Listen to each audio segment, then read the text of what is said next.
ఒకటి ఆజ్ఞాపించాడు. అదేమిటంటే ఏదైనా తోటలో మరి దేవుడు అనేకమైనటువంటి మరి మానవుని కొరకైనటువంటి ఫలాలు ఇచ్చి ఉన్నట్లుగా బైబిల్ గ్రంథం తెలియజేస్తుంది. అందులో రెండు ప్రాముఖ్యమైన చెట్లను కూడా ఏర్పాటు చేశాడు. ఒకటి జీవవృక్ష ఫలము, రెండోది మంచి చెడ్డల తెలుగునిచ్చు చెట్టు అని పరిశుద్ధ బైబిల్ గ్రంథం తెలియజేస్తుంది. కానీ దేవుడు తెలియపరిచాడు, ఇదిగో ఈ మంచి చెడ్డలు తెలుగునిచ్చే ఈ చెట్టు పండు నువ్వు తినవద్దు అని దేవుడు తెలియపరిస్తే మానవుడు అధికమైనటువంటి మరి ఆ యొక్క వాంఛతోటి లేకుంటే దురభిమాన పాపములో పడ్డాడని బైబిల్ గ్రంథం తెలియజేస్తుంది. అది ఎలాగూ అంటే మరి అతనికి సాటి అయిన సహాయముగా అనుగ్రహించబడిన అవ్వమ్మ ద్వారా ఆ పాపములో పడి దేవుని ఆజ్ఞను అతిక్రమించి లోకములోనికి పాపమును తీసుకొని వచ్చారు. పాపము వలన మానవునికి దేవునికి ఉన్నటువంటి అయినాభావ సంబంధం, సహవాసం తెగిపోయింది, బాంధత్వం తెగిపోయింది, మంచితనం కోల్పోయి ఆదాము కోపగా మరి దేవుని కోపము చేత ఆ ఏదేను తోట నుండి బయటికి మరి వెళ్ళగొట్టబడ్డాడు. వెళ్ళగొట్టబడిన నాటి నుండి మొదట ఆదాము దేవుని వైపు చూస్తూ ఉన్నాడు, దేవుని వైపు చేతులు చాస్తూ ఉన్నాడు, దేవుడు కరుణిస్తాడని ఎదురు చూస్తూ ఉన్నాడు. కానీ ప్రియమైన దేవుని బిడ్డలారా, అప్పుడే ఉన్నటువంటి కోపం కనుక దేవుడు ఆయన మీద జాలి చూపినా వారు అర్థం చేసుకోవడానికి వారి మధ్య సాతానుడు అనేవాడు ఒకడు వైరాగ్యాన్ని కలగచేసి ఎడబాటును కలగచేశాడు. ఆ ఎడబాటు కొన్ని సంవత్సరాల పాటు, వేల సంవత్సరాలు కంటిన్యూ అవుతూ వస్తుంది.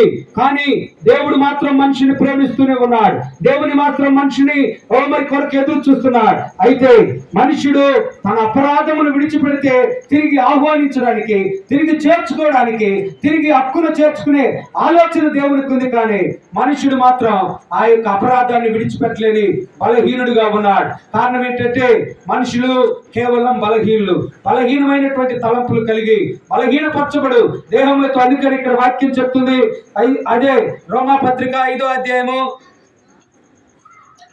6వ వచనం, ఏలయనగా మనమిక బలహీనమై ఉండగా క్రీస్తు యుక్త కాలమున భక్తిహీనుల కొరకు చనిపోయాను. ప్రియమైన దేవుని బిడ్డలారా, బలహీనత వలన మనము దేవుని సన్నిధిని సమీపించలేకపోతున్నాం.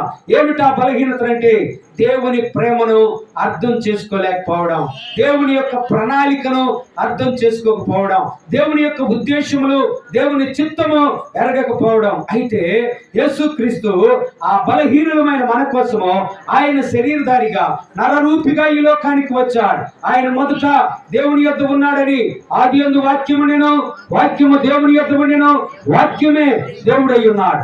ఆ వాక్యము శరీరధారిగా కృపాసత్య సంపూర్ణుడిగా మన మధ్య నివాసము చేయడానికి 2000 సంవత్సరాల క్రితం యేసు క్రీస్తుగా ఈ లోకానికి వచ్చాడు. యేసు అనే మాటకు అర్థం రక్షకుడు. యేసు అంటే రక్షకుడు. ఎందుకు రక్షకుడు అంటే మనము పాపములో బంధించబడ్డాం, మనము అపవాది చెరలో బంధించబడ్డాం. ఆ బంధకాల నుండి రక్షించుట కొరకు. అందుకనే లూకా సువార్త 19వ అధ్యాయము 10వ వచనములో నశించిన దానిని వెతికి రక్షించుట కొరకు మనుష్య కుమారుడు ఈ లోకానికి వచ్చాడని వాక్యం తెలియజేస్తూ ఉంది.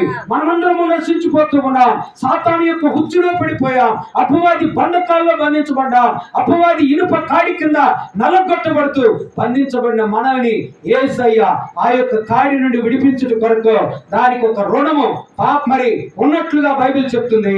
ఆ రుణమును క్రయధనముగా యేసయ్య తన రక్తాన్నిచ్చి మనల్ని సంపాదించుకున్నాడు. అందుకని ఇక్కడ మరి 8వ వచనంలో వ్రాయబడి ఉంటుంది, అయితే దేవుడు మన ఎడల తన ప్రేమను వెల్లడిపరుచుచున్నాడు. ఎట్లనగా మనమింకను పాపులమై ఉండగా క్రీస్తు మన కొరకు చనిపోయెను. కాబట్టి ఆయన రక్తము వలన ఇప్పుడు నీతిమంతులుగా తీర్చబడి మరింత నిశ్చయముగా ఆయన ద్వారా ఉగ్రత నుండి రక్షింపబడుదుము. ప్రియమైన దేవుని బిడ్డలారా, ఉగ్రత నుండి రక్షించుట కొరకు మనల్ని ఆయన తన అమూల్యమైన రక్తం ఇచ్చి మనల్ని నీతిమంతులుగా తీరుస్తున్నారు.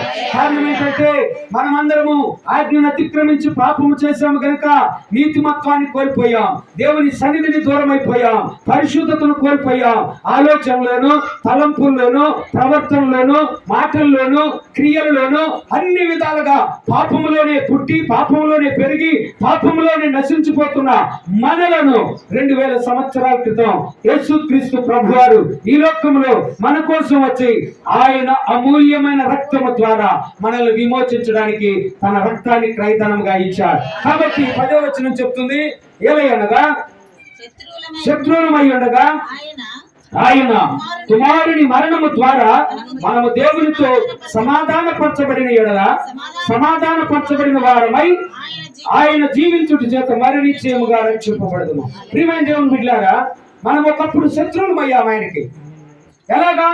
మన పితృడైన ఆదాము చేసిన పాపము ఎంత భయంకరమైనది అయితే కుటుంబాలుగా తరాలు మారుతున్న ఆ శత్రుత్వం పోనంత భయంకరమైనటువంటి శత్రుత్వంగా దేవుని ఆజ్ఞను అతిక్రమించి పాపం చేయడం జరిగింది. దాని నుండి కుమారుడిగా దేవాతి దేవుడిగా యేసుక్రీస్తు ప్రభువారు నీ కోసం నా కోసం ఈ లోకానికి వచ్చి ఆయన మరణము ద్వారా పాపముకున్నటువంటి ఆ ఫలాన్ని, పాపముకున్నటువంటి మరణపు ముళ్ళును విరిచి యేసుక్రీస్తు మనకు రక్షణను కలగచేశారు. కాబట్టి ప్రియ రేడియో శ్రోతలారా, వాక్యం వింటున్న ప్రియ శ్రోతలారా, లైవ్ లో వాక్యం వింటున్న ప్రియ దేవుని బిడ్డలారా, ఈ రాత్రి ప్రభు నీతో మాట్లాడుతున్నాడు. ఏ భేదము లేదు, అందరూ పాపం చేసిన వాళ్ళే. ఇక్కడ బోధించే నేను కావచ్చు, వింటున్న వాళ్ళు కావచ్చు, పూర్వం ఉన్నటువంటి వాళ్ళు, పుట్టబోయేవాడు, అందరూ లోకంలో పాపంలోనే బంధించబడి ఉన్నారు. పాపం వల్ల వచ్చు జీతము మరణమని రోమా పత్రిక 6వ అధ్యాయము 23వ వచనములో దేవుని యొక్క వాక్యం చెప్తుంది. కానీ యేసు క్రీస్తు ద్వారా కృప సమాధానము మనకి అనుగ్రహింపబడ్డట్టుగా చూస్తున్నాం. కాబట్టి యేసు క్రీస్తునందు ఎవరు మారు మనసు విషయమై బాప్తిస్మం పొంది యేసు క్రీస్తుని దేవునిగా, ప్రభువుగా, రక్షకుడిగా అంగీకరిస్తారు, వారి పాపములకు నివారణ కలుగుతుంది. వారిని తన అమూల్యమైన రక్తము ద్వారా కడిగి నీతిమంతులుగా తీరుస్తున్నాడు. నీతిమంతులుగా తీర్చబడితే తప్ప మరి దేవుని రాజ్యములో ప్రవేశము లేదని పరిశుద్ధ బైబిల్ గ్రంథం తెలియజేస్తుంది. అందుకనే మరలా దేవుడైనటువంటి యేసుక్రీస్తు ప్రభువారు మరలా మేఘారుడే రాబోతున్నాడు. ఒకానొక రోజున ఆయన వచ్చినప్పుడు, ప్రియమైన దేవుని బిడ్డలారా, ఆయన వచ్చినప్పుడు మహిమ కలిగిన తన సింహాసనం మీద కూర్చొని లోకములో మరి ఆదాము మొదలుకొని భూమి మీద పుట్టిన ప్రతి ప్రజలను ఆయన ఒక్కసారిగా పునరుత్థానము ద్వారా తిరిగి లేపి అందరినీ సమకూరుస్తాడు. వల్లవాడు ఎలాగైతే మందలో గొర్రెలను మేకలను వేరుపరుస్తాడో అలాగా ఆయన నీతిమంతులను పాపులను వేరుపరుస్తాడు. తన మహిమ కలిగిన సింహాసనం ఎదుట ప్రతి వాడు వాడి వరుసలు నిలబడవలసి ఉంటుందని బైబిల్ గ్రంథం తెలియజేస్తుంది. అందుకనే కొరింథీయులకు రాసిన 2వ పత్రిక 5వ అధ్యాయం 10వ వచనంలో మనమందరము క్రీస్తు న్యాయ పీఠము ఎదుట నిలబడవలసిన వాడుగా ఉంటున్నాం. మనుష్య కుమారుడు తన మహిమతో కూడా వచ్చినప్పుడు ఆయన సింహాసనం ఎదుట వారి వరుసలో అందరూ నిలబడతారు. నిలబడ్డప్పుడు నీతిమంతులుగా అనగా యేసుక్రీస్తు అమూల్యమైన రక్తము ద్వారా కడగబడి శుద్ధి చేయబడి పాపములను విడిచి ఆయన కొరకు జీవించిన వాళ్ళు, మరణ పర్యంతం వరకు నమ్మకంగా ఉన్నవారు నీతిమంతుల పునరుత్థానములో ఉంటారు. లేదనుకోండి మరి ఆ యొక్క పాపుల పునరుత్థానమని, అది మరణ పునరుత్థానమని యోహాను సువార్త 5వ అధ్యాయం 28-29 వచనాల్లో దేవుని వాక్యం చెప్తుంది. కాబట్టి యోహాను సువార్త 5వ అధ్యాయం 24-25 వచనాల్లో కాగా మరి నన్ను పంపిన వాని యందు విశ్వాసం ఉంచి నా మాట విని నన్ను పంపిన వాని యందు విశ్వాసం ఉంచువాడు నిత్య జీవం గలవాడని యేసు ప్రభువు చెప్తున్నాడు. ఈ రోజు నీవు నిత్య జీవాన్ని సంపాదించుకోవాలంటే, మోక్షాన్ని సంపాదించుకోవాలంటే, పరలోకాన్ని సంపాదించుకోవాలంటే, నిత్యత్వాన్ని సంపాదించుకోవాలి అంటే యేసునందు విశ్వాసం ఉంచాలి. ఇక వేరే మార్గం లేదు.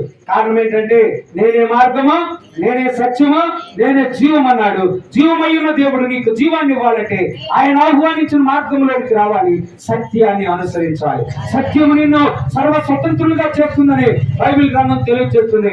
సత్యము మిమ్మల్ని స్వతంత్రులుగా చేస్తుంది. సత్యం మనల్ని మరి ఒప్పింప చేస్తుంది. లేక సత్య స్వరూపి అయిన ఆత్మ, పరిశుద్ధ ఆత్మ వచ్చి మనము బలహీనమని పాపులమని ఒప్పింప చేసినప్పుడు మనము దాన్ని విడిచి యేసుక్రీస్తునందు నిత్య జీవానికి వారసులం అవుతాం. కాబట్టి మనము శత్రువులమై ఉన్నామంట, బలహీనమై ఉన్నామంట, ఒకప్పుడు దేవునితో సమాధానం లేని వారమై ఉన్నామని, మన పితరుల దోషమును బట్టి మనం ఆయనకి దూరస్తులమై ఉన్నామని కూడా బైబిల్ గ్రంథం తెలియజేస్తుంది. ఇన్ని విధాలుగా దూరమైన మనల్ని యేసు అనబడినటువంటి ఆ రక్షకుడు మనం రక్షించడానికి ఈ లోకానికి వచ్చాడు. ఆయనే రాకపోతే మానవుని పాపమునకు నిష్కృతి లేదు, మానవుని పాపములకు నివారణ లేదు. ఆయనకు అమూల్యమైన రక్తం, అందుకే ఆయన చెప్పాడు కూడా, నేను రోగులకు వైద్యుడిగాను పాపులను పిలవచ్చానన్నాడు. నేను పాపులనే పిలవచ్చాను కానీ నీతిమంతుల కొరకు రాలేదన్నాడు. కాబట్టి పాపులను పిలవచ్చిన ఆయన లోకములో ప్రతి ప్రజలు పాపములోనే ఉన్నారని గుర్తెరిగి ఎవరైతే యేసుక్రీస్తునందు నీతిమంతులుగా తీర్చబడతారో వారు దేవుని రాజ్యమునకు వారసులు అవుతారు. దీనిలో రెండో విషయం ఏంటంటే, నీతిమంతులుగా తీర్చబడినట్లు మొదట నీ హృదయంలో దేవుని వాక్యమును విశ్వసించాలి. విశ్వాసం లేకుండా దేవునికి ఇష్టలై ఉండుట అసాధ్యమని వాక్యం చెప్తుంది. విశ్వాసమా గొప్పది. విశ్వాసము ద్వారానే భక్తులు అనేకమైన కార్యాలు చేశారు. సముద్రాలను దాటారు, అగ్ని బలమును చల్లార్చారు, సింహాల నోళ్లను మూశారు. విశ్వాసము ద్వారా ఓడను నిర్మించారు. విశ్వాసము ద్వారా నిలవరమైన పట్టణము కొరకు అబ్రహాము ఎదురు చూచాడని కూడా వాక్యంలో చూస్తున్నాం. విశ్వాసము ద్వారానే హేబేలు అర్పణముగా అర్పింపబడ్డట్టుగా దేవుని యొక్క వాక్యములో చూస్తూ ఉన్నాం. కాబట్టి విశ్వాసం అన్నది యేసుక్రీస్తు మూలంగా కలుగుతుంది కనుక ఆ విశ్వాసమును నీవు సంపాదించుకున్నట్లు నేడు అనబడిన సమయం ఉండగానే కొరింథీయులకు రాసిన 2వ పత్రిక 6వ అధ్యాయం 2వ వచనంలో, ఇదే మిక్కిలి అనుకూలమైన సమయము, నేడే రక్షణ దినము.